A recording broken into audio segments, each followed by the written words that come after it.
हाय, नमस्कार. विद्यास किचनमध्ये तुमचं स्वागत आहे. आज आपण बनवणार आहोत फोपस्याची रेसिपी.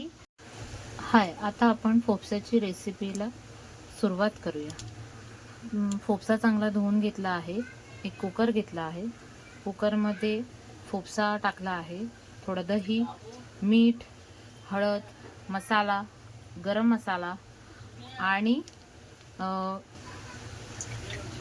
आणि थोडं दही आणि हा बादशाचा मसाला होता, हा आपण टाकूया. आता हे आपण कुकरला लावून घेऊया. याच्यात 4 ते 5 शिट्या लावून घेऊया. चांगलं मस्त शिजवून घेऊया आणि मग रेसिपीला सुरुवात करूया. फोपसा छानपैकी शिजलेला आहे. हे बघा, मस्त शिजवून घेतलेला आहे. आता ह्याला सुका बनवणार आहोत आपण. आता याच्यामध्ये आपण वाटण टाकणार आहोत आणि चांगलं फोडणीला देणार आहोत.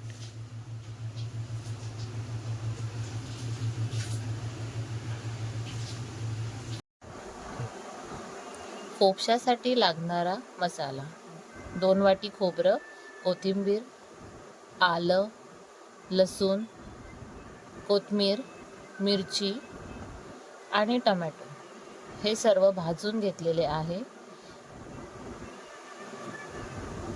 असं छानपैकी खरपूस भाजून घ्यायचं. आता आपण फोपस्याची रेसिपी तयार करूया. आपण सुका फोपसा बनवणार आहोत आणि वाटण पण इथे तुम्हाला दाखवल्याप्रमाणे वाटण वाटून भाजून आणि वाटण करून रेडी झालेलं आहे. आता आपण फोडणीला घालूया. कढईत तेल ठेवलेलं आहे. त्यात आपण तेजपत्ता टाकू.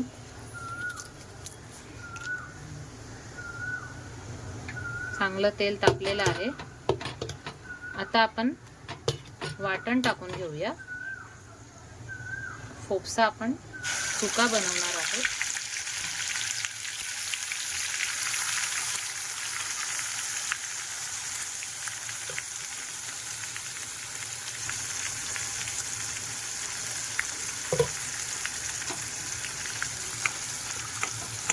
आपण याच्यामध्ये सर्व मसाले टाकले होते, पण तरी पण थोडे थोडे त्याच्यामध्ये टाकून घेऊया. तुमच्या आवडीनुसार किती तिखट वगैरे पाहिजे असेल तसं तुम्ही टाका.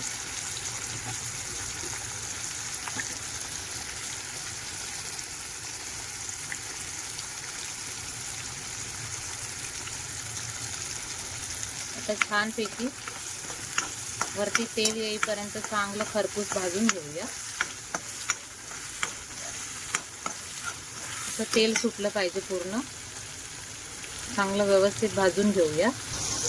हे बघा, छानपैकी मसाला आपला भाजला गेलेला आहे, तरी तेल मस्त वरती आलेले आहे. आता आपण त्याच्यामध्ये फोपसा टाकून घेऊया.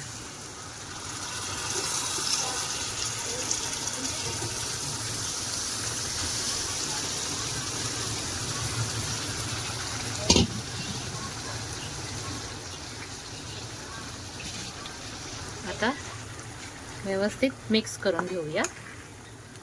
मीठ तर टाकलेले आहे, पण तरी एकदा चवीनुसार चेक करून थोडं मीठ टाकून घेऊया. आता आपण त्याला चांगलं जरा 1-2 उकळी आणूया आणि मस्तपैकी वरून कोथिंबीर टाकून चांगलं परतून घेऊया आणि गॅस बंद करूया. सुक्या फोपस्याची रेसिपी रेडी झालेली आहे. आता आपण त्याच्यावरती थोडी कोथिंबीर टाकूया आणि गॅस बंद करूया.